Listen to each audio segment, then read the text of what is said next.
감사합니다. 우리 하나님 말씀을 보도록 하겠습니다. 오늘 우리에게 주신 하나님 말씀은 신약성경 에베소서 말씀을 보도록 하겠습니다. 에베소서 말씀입니다. 2장 1절에서부터 말씀을 보겠습니다.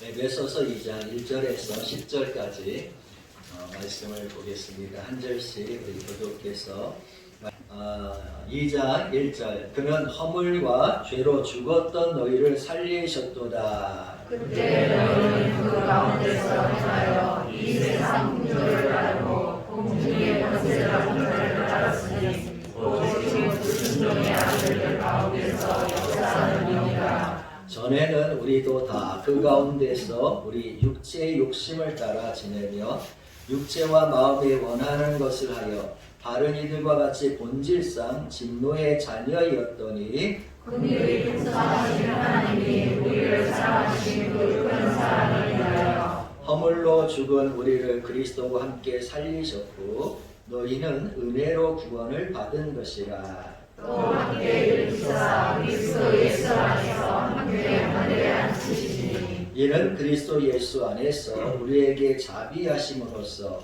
그 은혜의 지극히 풍성함을 오는 여러 세대에 나타내려 하심이라. 너희는 그 은혜에 의하여 믿음으로 말미암아 구원을 받았으니 이것은 너희에게서 난 것이 아니요 하나님의 선이라. 행위에서 난 것이 아니니 이는 누구든지 자랑하지 못하게 함이라. 우리는 그가 만드신 바 그리스도 예수 안에서 선한 일을 위하여 지으심을 받은 자니 이 일은 하나님이 전에 예비하사 우리로 그 가운데서 행하게 하려 하심이니라. 아멘. 원래 이 말씀 통해서 또 우리 인생에 은혜가 있고 축복이 임하기를 진실로 원합니다. 우리 말씀 듣기 앞서서 또 우리 사랑의 교제 한 번 더 나누겠습니다. 사랑합니다.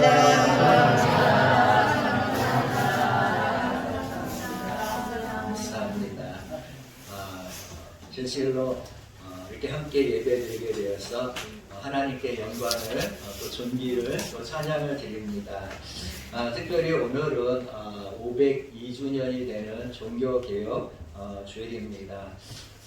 아시는 바와 같이 1517년 10월 31일에 로마 가톨릭 교회 신부였던 루터가 이 로마 가톨릭 교회의 그 무질서한 타락과 부패를 지적하면서 95개 조항을 빅텐베르그 성당 앞에 붙임으로 이 종교개혁이 시작되었습니다.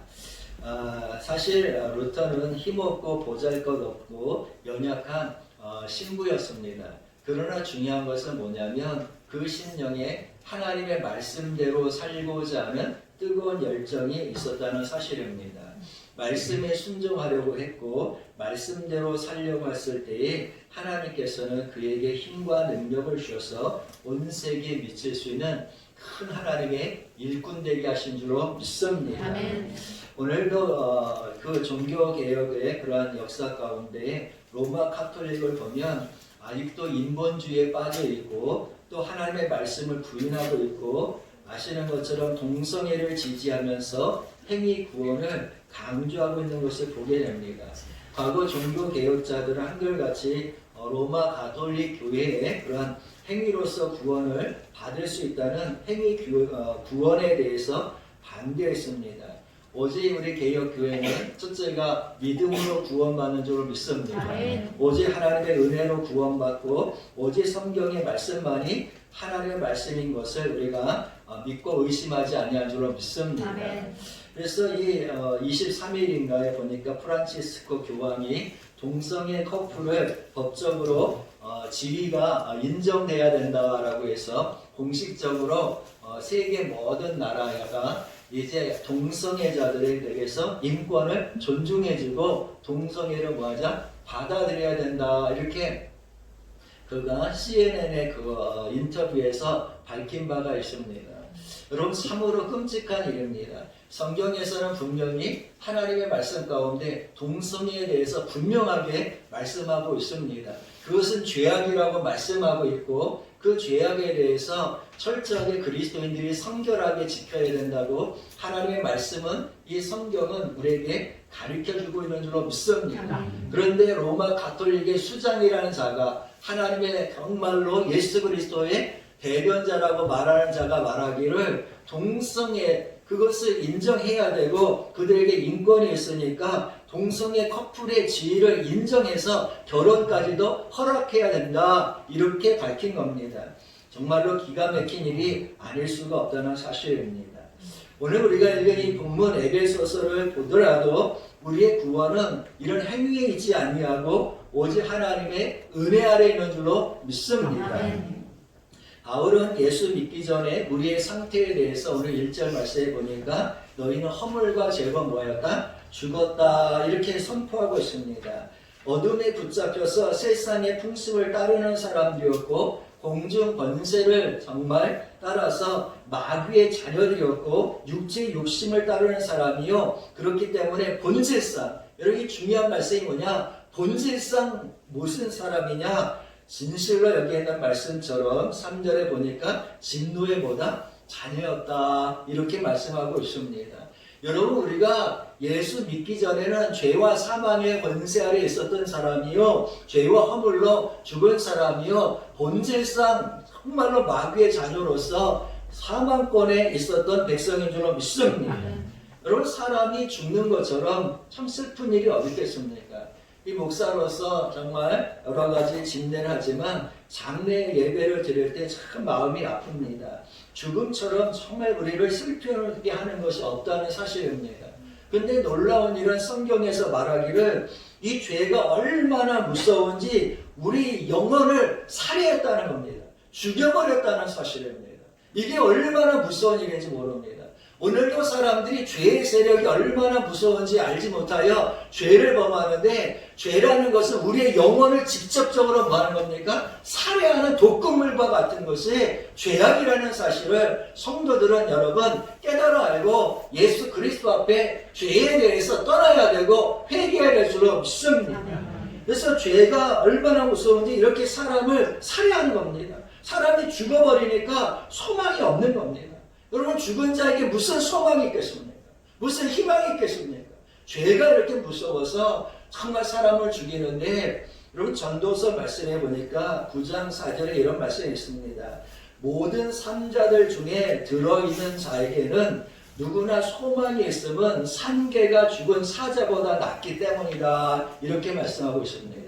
그러니까 죽으면 뭐가 없어진다는 겁니까? 소망이 없어진다는 겁니다. 오히려 개로 사는 것이 뭐다? 죽은 사자로 사는 것보다 낫다 할 정도로 산자들에 대해서 하나님은 소망이 있다고 말씀하는 겁니다. 그래서 사람이 우리 권사님들도 마찬가지지만 많은 분들 젊은 사람도 마찬가지 죽고 싶다 이런 말 하면 안 된다는 사실입니다. 죽고 싶다 이렇게 해서 죽는 것보다 살아있는 것이 뭐하다는 거예요? 더 낫다라는 것이 성경의 말씀이라는 겁니다. 그런데 온 인류는 오늘 말씀해 보니까 허물과 죄로 다 죽었다는 겁니다. 죽었으니 희망이 없는 거죠. 절망이요 슬픈 일이 아니겠습니까? 여러분 왜 이런 절망의 인생이 오고 왜 이런 정말 슬픔이 인생에 일어나느냐? 바로 죄 때문에 그렇다는 거예요. 우리가 많이 살면서 많은 사람이 질문해요. 왜 하나님 우리 인생이 이렇게 고난을 받아야 됩니까? 왜 우리가 이렇게 험악한 삶을 살아야 됩니까? 왜 내 인생이 이렇게 피곤합니까? 그 모든 원인이 어디에 있다는 겁니까? 죄 때문이라는 겁니다. 죄로 인해서 네가 뭐했기 때문에 죽었기 때문에 소망이 없다는 겁니다. 여러분 이 죄의 권세에서 떠나가기를 주여는 축복합니다. 여러분 아담과 하와가 하나님의 말씀에 불순종하여 말씀을 따르지 않으니까 어떤 일이 일어났습니까? 선악을 알게 하는 그 실과에 그걸 먹으니까 불순종의 죄를 범했다는 겁니다. 원죄는 다른 게 아니에요. 따먹은 게 아니라 하나님의 말씀에 뭐 하는 겁니까? 불순종하는 것이 원죄예요. 오늘날도 그래서 이 아담과 하와의 그 본성을 이어받았기 때문에 우리 심령들이 하나님 말씀에 순종하기보다는 뭐 하는데 빠르냐? 불순종하는데 더 빨리 달려간다는 사실입니다. 이 불순종의 죄악에서 여러분 떠나가기를 주님 축복합니다. 그래서 불순종하게 되니까 죄가 들어왔습니다. 언제가 들어오게 되었고 자범죄가 들어와가지고 하나님의 아들의 자격을 잃어버렸습니다. 아버지의 자녀가 되지 않았습니다. 그러니까 아버지 집에서 더 이상 살 수가 없어서 쫓겨나가지고 이제 마귀의 지배를 받게 되고 본질상 진노의 자녀가 되고 죽음의 권세 아래서 고통이 임하게 된 겁니다. 여러분 말씀을 떠나면 고통이 오는 겁니다. 하나님 말씀을 떠나게 되면 소망이 사라지는 게 아닙니다. 하나님 말씀을 떠나니까 우리 인생에 어둠이 찾아오게 되고 절망하게 되고 부르짖게 되는 줄로 믿습니다. 오늘 말씀해 보니까 이와 같이 우리가 하나님과의 관계 속에서 죄와 허물로 죽어버렸다는 거예요. 이 영적 죽음에서 오늘 부활하시기를 주님 축복합니다. 아멘. 여러분 우리가 살다 보면 사는 사람도 참 무서울 때가 있어요.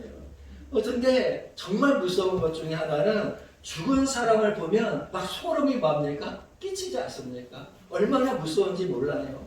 여러분 사람이 죽으면 심장이 멈추고 숨이 멈추면서 얼굴색이 뭡니까? 점점 변해가고 몸도 차가워지게 되고 서서히 썩으면서 냄새가 얼마나 진동하는지 모릅니다.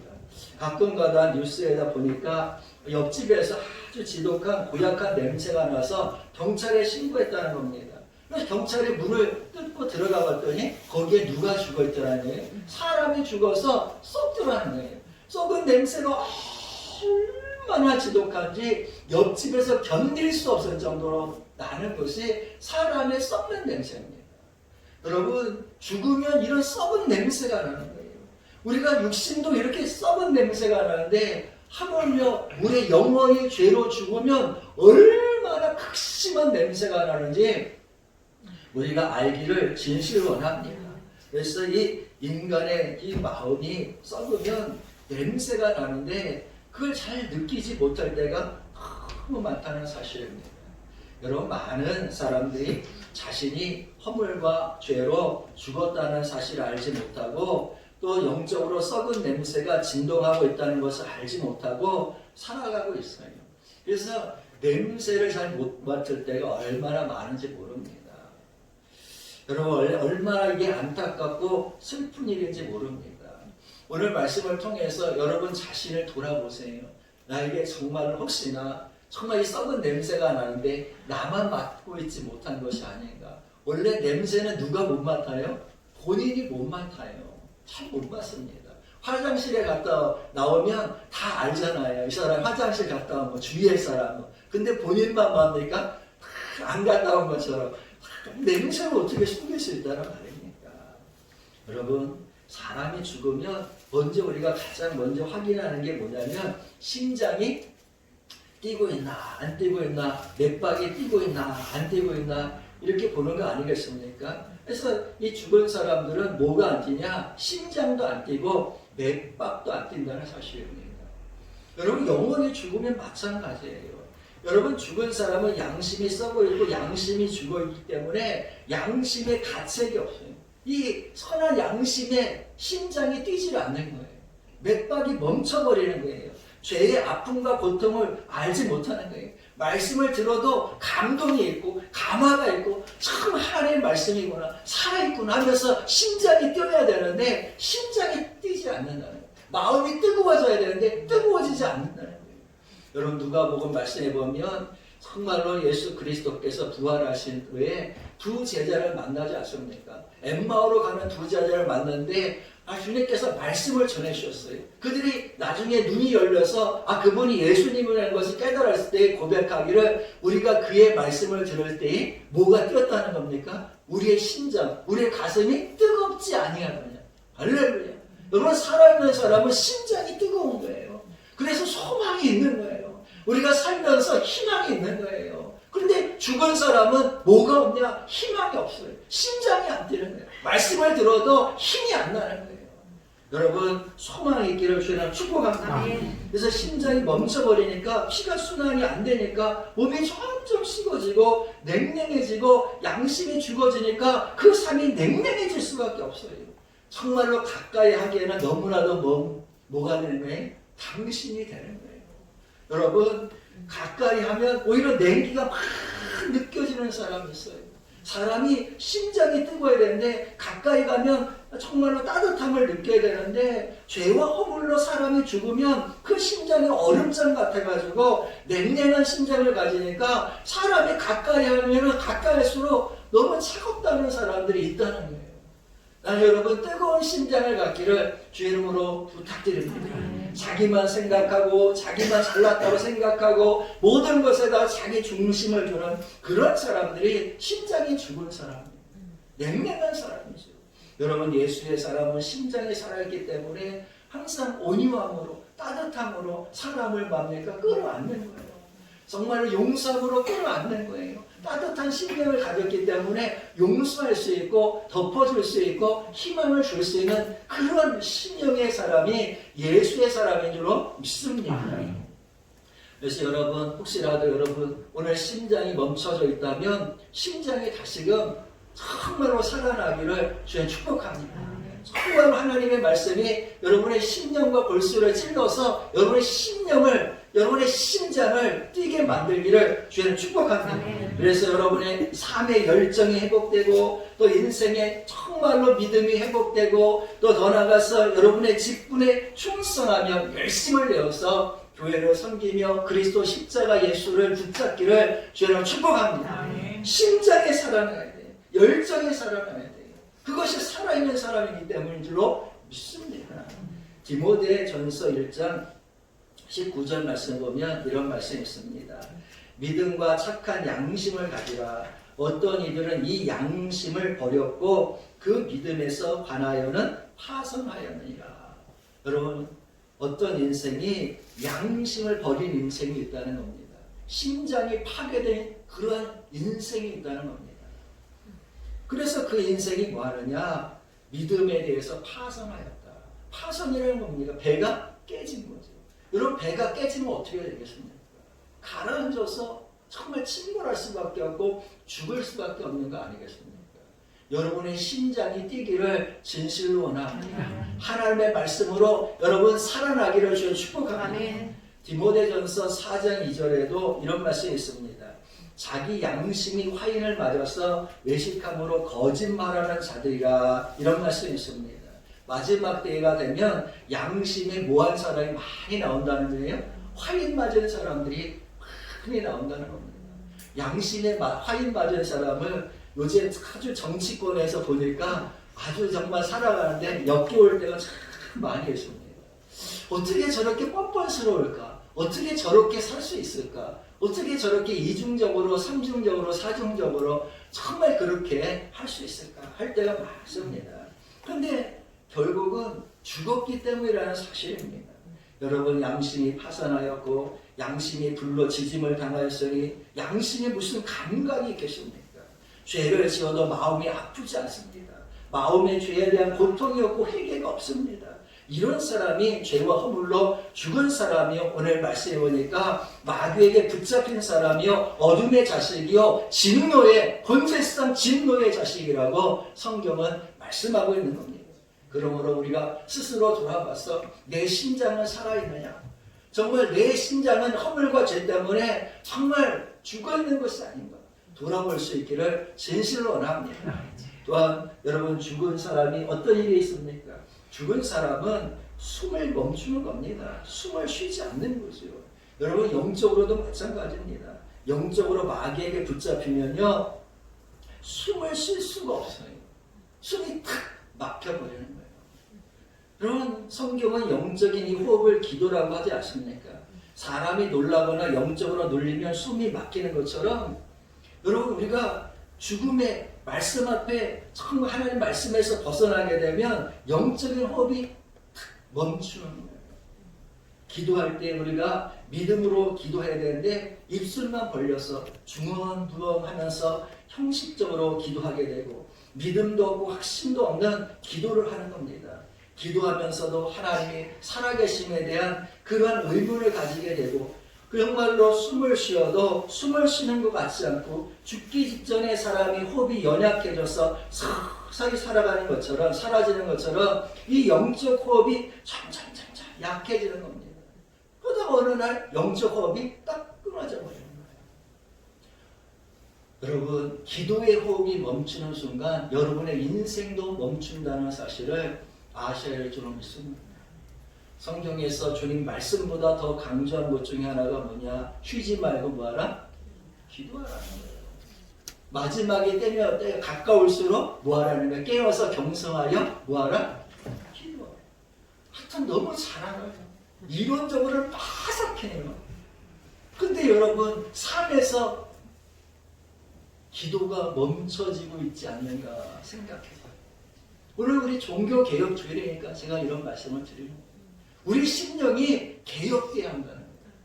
우리가 정말로 올해 한 해 동안 돌아볼 때에 여러 위기가 있었고 여러 어려움이 있었는데 기도하는 사람, 숨 쉬는 사람은 이길 수가 있어요. 여러분, 숨 쉬면 이길 수 있다니까요. 살 수 있다니까요. 사람이 죽는 것은 몇 가지인데 첫째는 먹지 않아서 죽고 두 번째는 뭐예요? 숨 안 쉬니까 죽는 거예요.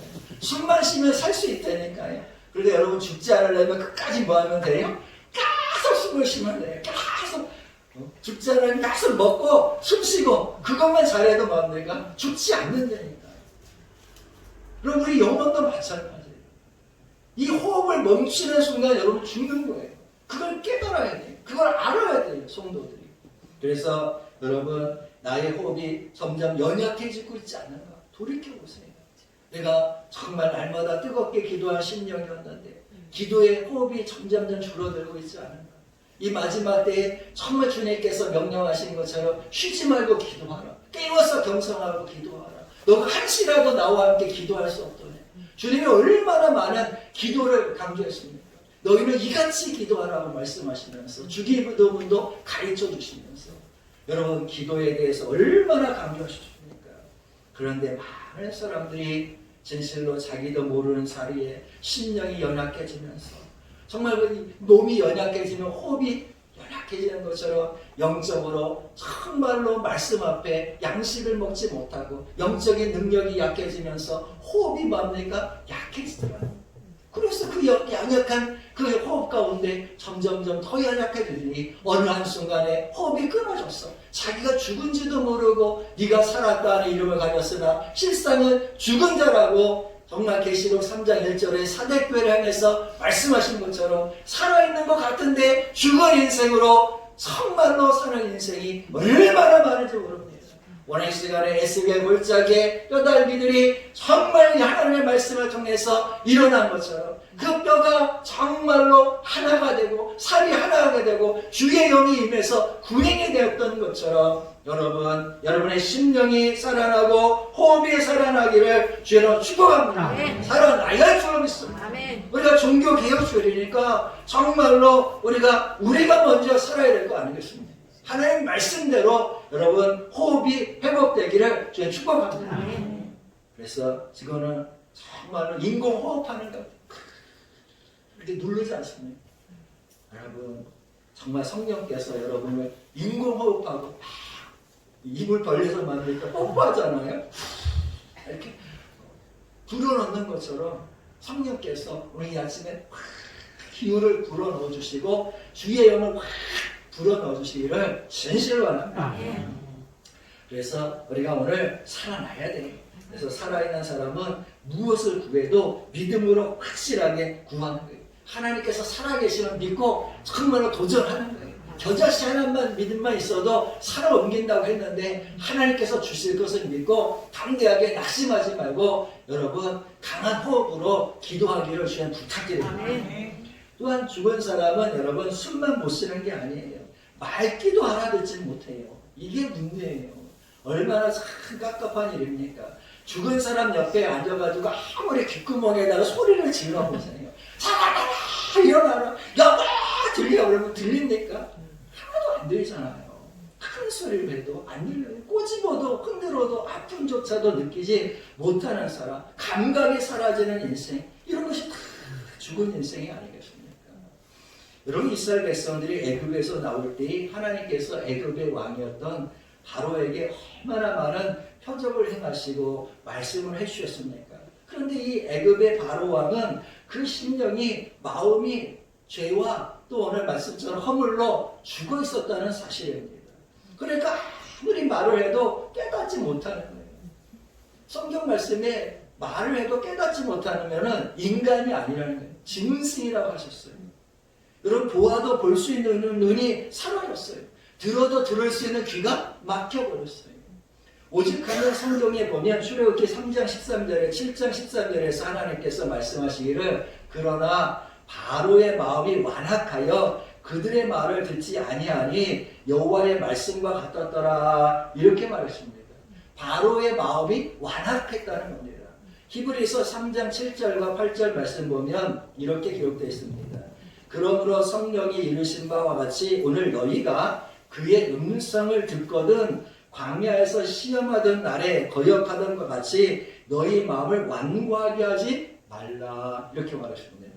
여러분 우리가 하나님의 말씀을 들을 때에는 완고한 마음으로 들으면 안 되는 거예요. 하나님 나에게 말씀을 주시옵소서. 사무엘 선지자가 정말로 엘리에게 정말 찾아가서 나를 부르셨습니까? 나를 부르셨습니까? 이렇게 말할 때에 하나님이 너를 부른 것 같다. 이렇게 얘기하면서 뭐라고 말합니까? 다음에 부를 때는 주여 내가 여기 있사오니 뭐하옵소서? 말씀하옵소서. 내가 듣겠나이다. 할렐루야. 그런 심령으로 예배를 드려야 돼요. 정말로 간절한 사모함으로 하나님 말씀하옵소서. 내가 주의 말씀에 순종하여 듣겠나이다. 귀를 열고 마음을 열고 인생의 정말로 모든 것을 열고 들으면 하나님께서 왜 응답지 아니하시겠습니까? 광야의 이스라엘 백성들이 그렇게 하나님의 말씀을 듣고 또 듣고 아침과 저녁과 그 삶 속에서 얼마나 하나님께서 함께 하심을 체험했습니까? 그래도 그들의 마음이 완고하여 완악하여 하나님의 말씀과 능력을 알지 못했다는 겁니다. 여러분 돌아보세요. 한 해 동안 우리가 감사주일이 이제 12월 달에 있지만 얼마나 많은 것을 주셨는지 돌아보시려니까요. 얼마나 함께 하시고 역사하는지 돌아보시려니까요. 없는 것만 가지고 불평불만하지 말고 마음의 완악한 것을 풀고 하나님이 주신 은혜를 생각해 보시려니까요. 여러분 주신 것이 많이 있는 줄로 믿습니다. 마음이 화인 맞아서 죽으면 그 마음이 단단해지고 완악해져 가지고 하나님의 말씀의 씨앗이 뿌려져도 싹조차 나지 않는 길가에 단단한 돌멩이 같은 인생이 되어서 그 새가 와서 말씀을 집어먹기니까 그 새가 정말 마귀 권세 아니겠습니까? 마귀에게 말씀을 빼앗기니까 싹조차 나지 못하는 가련한 인생이 되는 것이 아니겠습니까? 여러분 싹이라도 좀 나세요.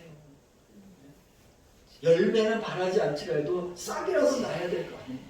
그래서 여러분 정말 하나님의 말씀 그 말씀으로 여러분의 심령에 와서 기경하시고 정말 밭을 뒤엎어버려 가지고 부드러운 마음을 가지셔야 돼요. 부드러운 마음이 있을 때에 그 단단한 마음이 아닌 부드러운 마음이 있을 때에 그 말씀이 땅에 떨어져서 자라나가지고 여러분 30배, 60배, 100배 열매가 되어서 여러분의 인생을 풍성하게 하는 줄로 믿습니다. 그러니까 중요한 게 뭐냐? 내 심령이 하나님 말씀 앞에 온유함이 있어야 한다. 부드러움이 있어야 한다. 살아있는 사람은 정말로 이 모든 것이 부드럽다니까요. 여러분 근육도 마찬가지예요. 부드러운 근육은 아프지 않아요. 단단해진 근육이 뭐한 거예요? 아픈 거예요. 그래서 맨날 막 어깨 풀잖아요. 얼마나 아파요. 여기가 단단히 굳었으니까. 근데 머리는 안 아프던데. 웃자고 한 얘기예요. 근데 아무튼 여러분 인생에 있어서 단단해지는 것은 죽는 거예요. 심장이 단단해지면 죽는 거예요. 여러분 풀어지기를 주님의 축복합니다. 요한복음 5장 25절에서 예수님이 이런 말씀하셨습니다. 진실로 진실로 너희에게 이르노니 죽은 자들이 하나님의 아들의 음성을 들을 때가 오나니 곧 이때라. 듣는 자는 살아나리라. 누가 산다고요? 듣는 자가 살아나는 거예요.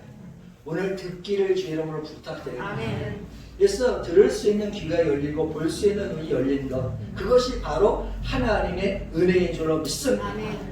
우리가 이 하나님의 말씀 들을 때 그 영혼이 정말 무덤에서 나와서 생명으로 옮겨지게 되는 것이고 사망의 권세에서 생명의 권세로 넘어가는 줄로 믿습니다.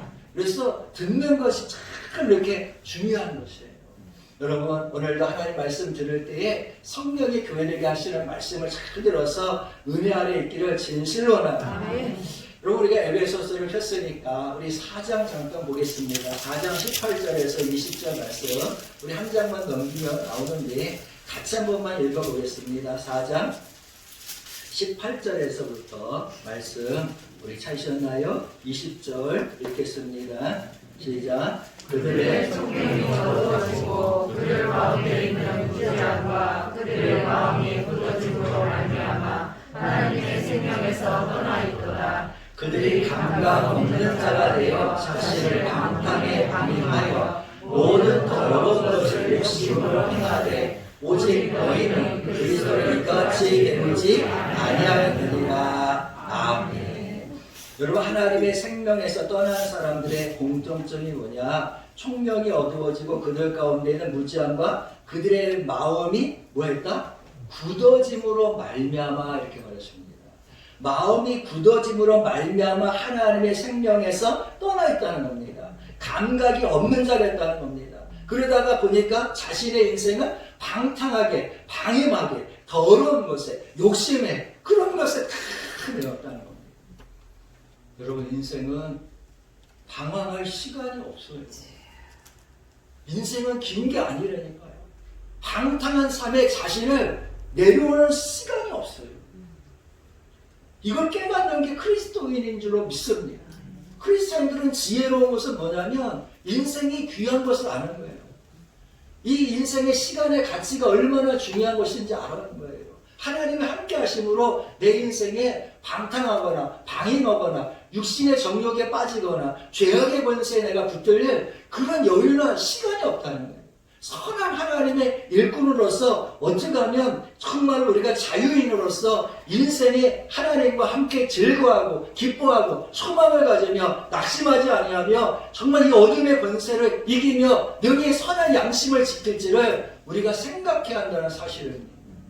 이것이 그리스도인들을 생각하는 지성인이요 생각하는 그런 인생이 아니겠습니까? 여러분 자신을 왜 방임합니까?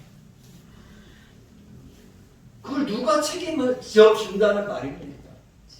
여러분 인생을 방임하지 마세요. 여러분 인생의 주인으로서 여러분을 철저하게 자기를 자신이 관리하기를 주님 부탁드립니다. 절대로 낙심하지 마세요. 절대로 뒤로 물러가지도 마세요. 하나님 함께 하십니다. 아멘. 힘을 내시기를 주님 부탁드립니다. 아멘. 그래서 이 죽은 인생, 죄와 허물로 죽은 인생, 이런 인생만이 감각 없는 인생이고 방탕하는 인생이고 방임하는 인생이고 생명에 떠나서 그 마음이 굳어버린 인생이라는 거예요. 여러분 우리 그런 사람 아니죠.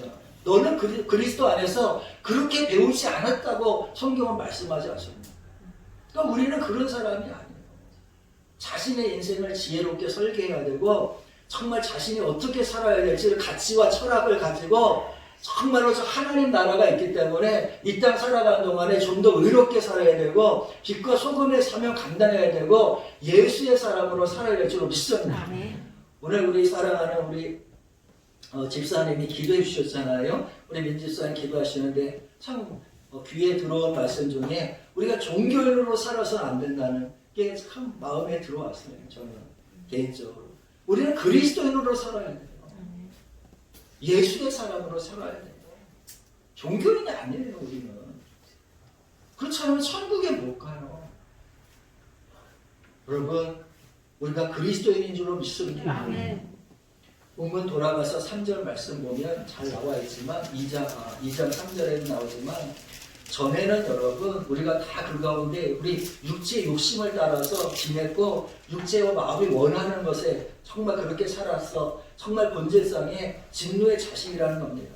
그러면 언제까지 우리가 육체의 욕심대로 살아야 합니다. 여러분 안에 그리스도 예수 있지 않습니까?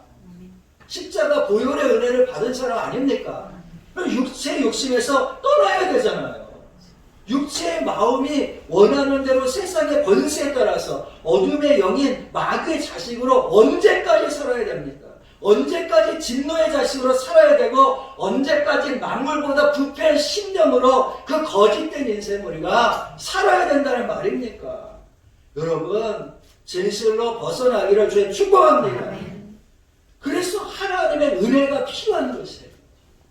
우리 행위로 안 되니까 오늘 말씀해 보니까 하나님께서 우리에게 뭘 주신 거예요? 예수 주셔서 그분의 은혜로 우리를 구원하신 줄로 믿습니다. 그렇게 된 것은 너희의 행위가 아니라 하나님의 은혜라는 거예요. 여러분 우리는 율법 아래에 있는 사람이 아니라 은혜 아래에 있는 예수의 사람인 줄로 믿습니다. 아멘. 이 허물과 죄로 죽어 썩은 냄새가 나는 인생을 하나님께서 그분의 은혜로 살려주신 거예요. 여러분 6절 보면 얼마나 참 감사한지 함께 일으키사 그리스도 예수 안에서 함께 하늘에 앉히시니 그랬어요. 심지어 우리를 어디다 앉히셨다고요? 하늘에다가 앉혀주실까지 그 영광의 자리에 우리가 올라갈 수 있도록 그렇게 하나님께서 은혜를 베풀어 주셨다. 우리는 땅에 속한 사람이 땅에 앉는 사람이 아니라 어디에 앉아야 돼요? 하늘에 앉는 하나님의 백성이라니까요. 그게 예수의 사람이에요. 여러분 우리의 그 시민권은 땅에 있지 않잖아요. 하늘에 있는 줄로 믿습니다. 이렇게 된 것이 바로 하나님의 은혜요 십자가의 보혈의 은혜인 줄로 믿습니다. 여러분 로마 카톨릭 교회에서 주장하는 것처럼 우리가 가진 그 어떤 선한 행위에서 정말 구원이 났다면 정말 우리가 더 열심히 선을 행해야 될 거 아니겠습니까? 그러나 절대적인 하나님의 은혜라면 여러분 우리는 온전히 그분의 은혜에 붙잡혀서 살아야 할 줄로 믿습니다. 그래서 우리를 불쌍히 여기시고 우리를 긍휼히 여기시고 그게 하나님의 은혜 아닙니까? 여러분 은혜 아래 있기를 진실로 원합니다. 우리 한번 8절과 9절 말씀 너무나도 중요하니까 다시 한 번만 여러분 우리 마음판에 새기는 마음을 가지고 8절과 9절 말씀을 읽어보겠습니다. 너희는 그 은혜에 의하여 믿음으로 말미암아 구원을 받았으니 이것은 너희에게서 난 것이 아니요 하나님의 선물이라. 행위에서 난 것이 아니니 이는 누구든지 자랑하지 못하게 합니다. 아멘. 이 말씀 믿습니까? 하나님의 선물을 우리가 받은 줄로 믿습니다. 과거 육체의 소욕을 따라서 살던 우리는 이제 은혜로 말미암아 예수 안에서 변화된 겁니다.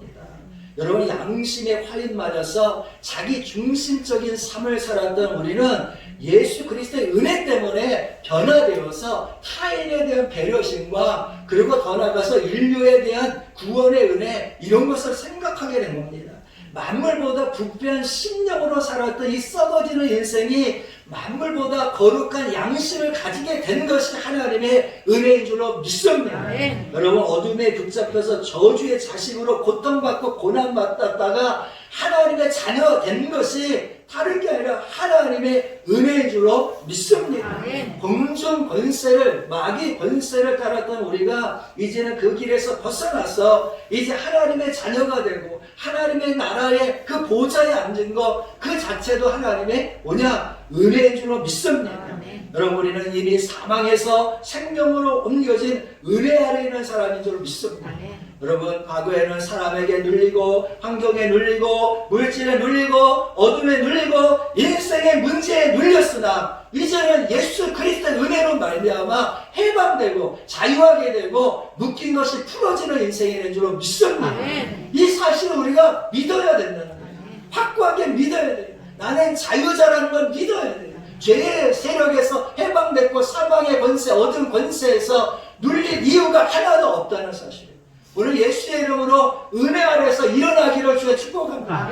예수님께서 이 땅에 오신 것이 이와 같이 율법에 있는 인생들, 눌린 인생, 정말로 환경에 눌리고 사람에게 눌리고 물질에 눌리고 정신에 눌리고 정말로 정치적인 압박 속에 눌리고 이 모든 눌린 인생에서 자유하게 하신 분이 예수 그리스도시요, 그것은 우리에게 부어주신 그 보혈의 은혜, 그 은혜를 여러분 붙잡고 살기를 주의 축복합니다. 그래서 나사로가 무덤에서 나와서 모든 묶인 것이 풀어진 것처럼 오늘 이 시간에 여러분 죄의 짐도 풀어주시고 여러분 인생의 모든 육체의 소욕과 육신의 정말 절망에서 풀어짐이 있기를 다시 한번 주의 이름으로 축복합니다. 이것이 우리에게 주신 하나님의 은혜인 것이에요. 얼마나 놀라운 말씀인지 오늘 10절 말씀에 보면 또 하나님께서 우리를 향해서 하신 말씀 중에 우리는 그가 만드신 바라. 할렐루야. 여러분 누가 우리를 만드셨어요? 하나님. 내가 나를 만들었다는 뜻이 아니에요. 하나님이 예수를 믿으니까 죄와 사망의 그 역사, 다시 말해서 오늘 1절에 있는 것처럼 허물과 죄를 죽었던 우리를 살리셔서 새로운 창조를 하셨다는 거예요. 우리가 예수 믿으면 그래서 뭐가 되는 거예요? 새로운 피조물이 되는 거예요. 하나님이 나를 새롭게 만드셨다는 거예요. 과거의 어제와 오늘의 나는 외모로 볼 때는 똑같아 보일지 모르지만 성령으로 역사 가운데, 성령의 역사 가운데 우리가 달라지고 변화되고 새롭게 된 줄로 믿습니다. 그래서 누구든지 그리스도 예수 안에 있으면 새로운 뭐다? 피조물이라. 옛것은 지나고 네가 어떻게 되었도다? 새롭게 되었도다. 새롭게 되었도다. 할렐루야. 여러분은 새롭게 된 줄로 믿습니다. 그래서 예수의 피로 우리가 정말 물들여서 그 마음도 새롭게 되고 영혼도 새롭게 되고 인생이 새롭게 되는 거예요. 여러분 한번 따라해 봅시다. 나는 예수의 피로 새롭게 창조되었다. 할렐루야. 여러분 예수의 은혜로 새롭게 된 줄로 믿습니다. 그거예요. 여러분 이 사실을 이게 우리가 깨달아야 되는 거예요. 이 은혜를 깨달아야 되는 거예요. 이 은혜를 알게 되면 우리의 삶은 절대로 절망하지 않는 거예요. 여러분 이제 나는 여러분이 예수 안에서 그 은혜로 새로운 사람이라는 사실을 믿습니다. 더 이상 저주의 자식이 아니라는 것이고 멸망의 자식도 아니라는 거예요. 육체의 정욕과 세상에 따르는 그 어떤 그 어둠의 권세에 붙잡힌 사람도 아닌 줄로 믿습니다. 양심의 화인 맞은 어떤 사람도 아닌 줄로 믿습니다. 공중권세를 따라서 살 필요도 없고 어둠의 영을 아버지라고 부를 필요도 없고 내 자신이 진실로 새롭게 됐다는 이 은혜를 깨달아 알아야 될 줄로 믿습니다. 오늘 여러분 이 말씀을 마음판에 새겨야 됩니다. 이것은 내 행위로 된 것이 아니라 온전히 하나님의 은혜로 된 것이요 하나님의 무엇이다? 선물이라는 겁니다. 그래서 종교개혁이 중요한 거예요. 여러분 우리는 하나님의 은혜로만 사는 사람입니다. 오직 오늘도 여러분의 인생에 하나님의 은혜가 함께하는 줄로 믿습니다. 그러므로 다시 한번 말씀드리지만 이제 일어나세요. 절망의 자리에서 일어나시고 묶인 것에서 일어나시고 여러분 십자가 예수의 보혈이 얼마나 위대한 것인지를 깨달아서 정말 내가 은혜 아래 있구나. 나를 붙잡으면 그 어떤 어둠의 세력도 나를 더 이상 없구나. 어둠의 영이 나에게도 조금 더 가까이 하지도 못하는구나. 여러분 빛의 자녀로서 정말로 믿음의 승리자 되시기를 다시 한번 주의 이름으로 축복합니다. 우리 기도하겠습니다. 하나님 감사합니다. 은혜로 된 줄로 믿습니다.